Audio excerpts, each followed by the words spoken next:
સુરત શહેરમાં હરિપુરા વિસ્તારમાં સૂરજરામ નામે એક વિપ્ર રહેતા હતા, જેઓ ગુજ્જર વણિક પરિવારનું ગોરપદું, કર્મકાંડ વગેરે કરતા હતા. આ સૂરજરામને સદગુરુ મુક્તાનંદ સ્વામી અને સદગુરુ ગોપાળાનંદ સ્વામી વગેરે સંતોનો યોગમાં આવતા સત્સંગ થયો અને કંઠી પહેરીને વર્તમાન ધારણ કરીને પાક્કા સત્સંગી થયા. સૂરજરામ સત્સંગી થયા એટલે સહુ ગુજ્જર વણિકોના આગેવાનોએ કહ્યું કે ગોર, તમે આ નવા પંથકની કંઠી પહેરી છે એ કાઢી નાખો, નહીં તો તમારું ગોરપદું જાશે. સૂરજરામ મનના ઘણા મક્કમ હતા, પરંતુ મનમાં દ્વિધામાં હતા. આજીવિકા જતી રહે તો પોતાનો ઘર વ્યવહાર કેમ ચલાવવો, એમ વિચારીને થોડા દિવસ તો મનમાં મૂંઝાઈ રહ્યા. નાતના આગેવાનોને કહ્યું કે મને થોડો સમય વિચારવા આપો, એમ કરીને મુદત માગી. એવામાં યોગીવર્ય સદગુરુ ગોપાળાનંદ સ્વામી સંતો સાથે સુરત પધાર્યા. સૂરજરામ તો સ્વામી પાસે એમના મનની મૂંઝવણ કહીને સ્વામી જેમ કહે એમ કરવું એવા નિર્ણય ઉપર આવ્યા. પોતાને ભરોસો હતો જે સદગુરુ ગોપાળાનંદ સ્વામી જરૂર મારી મૂંઝવણ ટાળશે. સૂરજરામ દરરોજ સ્વામી પાસે સભામાં કથા વાર્તા સાંભળવા જાય, પરંતુ સ્વામી જ્યારે સભામાં સૌને કથા વાર્તા કરતા હોય ત્યારે એમની કથામાં વચ્ચે પોતાની વાત પૂછવી એ એને ઉચિત ન સમજાયું. આમ કરતાં કરતાં થોડા દિવસ જતા રહ્યા. ગોપાળાનંદ સ્વામી પણ સભામાં હરિભક્તોને શ્રીહરિના પરિપૂર્ણપણાની વાતો કરતા અને કહેતા જે આ દેહના, આ લોકના સુખને વાસ્તે ક્યારેય ભગવાન પાસે ન માગવું.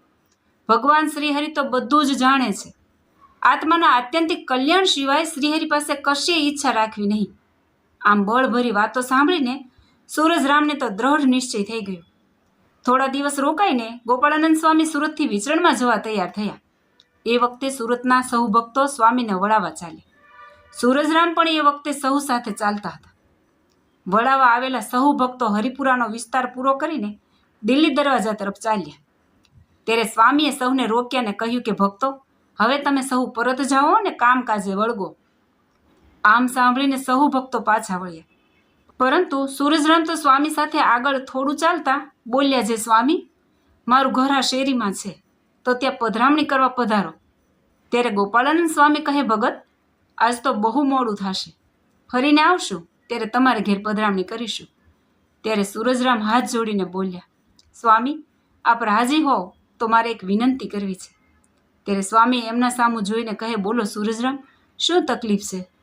સ્વામી, હું ગોરપદું કરું છું. મને સહુએ ડારો દઈને કીધું છે કે તું આ સ્વામિનારાયણની કંઠી કાઢી નાખ, નહીંતર અમે તારું ગોરપદું છોડી દઈશું. આમ જો હું કંઠી પહેરી રાખું તો મારે આજીવિકા ટળે એવી મૂંઝવણ આવી પડી છે. આપ મોટા પુરુષ છો તો આપ જેમ ઉપાય કહો એમ જ મારે કરવું છે. સદગુરુ ગોપાળાનંદ સ્વામી ચાલતા થકા શેરીના નાકે ઊભા રહ્યા ને કહે, અરે સૂરજરામ, એમાં શું મૂંઝાઈ ગયા? તમે કંઠી રાખજો ને ભગવાન શ્રીહરિનું શૂરવીરપણે ભજન કરજો. હું તમને કાયમી આજીવિકા ચાલે એવો રસ્તો કરી આપું છું. એમ કહીને સૂરજરામ પાસે એક પૈસાના તેલ અને સિંદૂર મગાવ્યા. બરાબર એ જ વખતે કંસારા લોકો ત્યાં વાસણ ઘડતા હતા. બાજુમાં જ એક મોટો પથ્થર હતો. એ પથ્થર ઉપર ગોપાળાનંદ સ્વામીએ જાતે જ સિંદૂર અને તેલ ચડાવ્યા. સ્વામી કહે, સૂરજરામ, તું આ હનુમાનજીની કાયમ સેવા કરજે. આને અહીંથી ખસેડતો નહીં. આજુબાજુ દિવાલ ચડીને મંદિર કરજે. આ શ્રી હનુમાનજી તને તારી દેશે એટલે એનું નામ તરત્યા હનુમાન પાડું છું. આ હનુમાનજી સૌના સંકલ્પો પૂર્ણ કરશે. આજથી તારે હવે આજીવિકા ગોરપદું કરવાની જરૂર નથી. આ તરત્યા હનુમાનજી જ તારી આજીવિકા પૂરી કરશે. એમ કહીને સ્વામી ચાલતા થયા. આમ સૂરજરામે સદગુરુ ગોપાળાનંદ સ્વામી સ્થાપિત હનુમાનજીનું મંદિર બનાવ્યું ને ધૂપ દીપ કરીને કાયમ પૂજા કરતા. સત્સંગ રાખતા સ્વામીના રાજીપાએ સૂરજરામ સુખી થયા. સદગુરુ ગોપાળાનંદ સ્વામી સ્થાપિત તરત્યા હનુમાનજી મંદિર જે શેરીમાં છે એ શેરી હાલ પણ તરત્યા હનુમાન શેરી તરીકે ઓળખાય છે. સુરત મહાનગરપાલિકાના ચોપડે પણ એ જ નામથી ઓળખાય છે.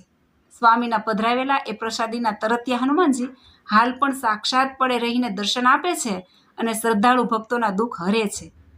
જય સ્વામિનારાયણ.